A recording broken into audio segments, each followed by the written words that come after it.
Important current affairs చూసుకున్నట్లయితే Shivashakti point.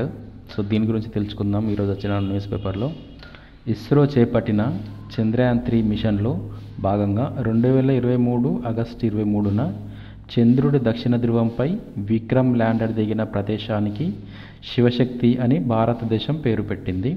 So ఈ ప్రాంతం శివశక్తి భూమిపై జీవం ఆవిర్భవించడానికి ముందే ఆవిర్భవించిందని ఇస్రో శాస్త్రవేత్తలు తాజాగా గుర్తించడం జరిగింది.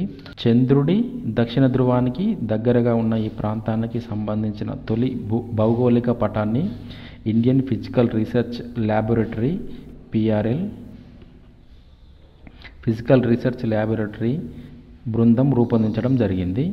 ఈ పటాన్ని విశ్లేషించిన శాస్త్రవేత్తలు ఇది 370 కోట్ల అంటే 3.7 బిలియన్ సంవత్సరాల పూర్వం ఏర్పడి ఉంటుందని అంచనా వేశారు. భూమిపై తొలి జీవరూపాలు కూడా అదే సమయంలో ఆవిర్భవించాయి. భౌగోళిక మ్యాపింగ్ అనేది ఒక ప్రాథమిక ప్రక్రియ అని ల్యాబొరేటరీ బృందం పేర్కొంది.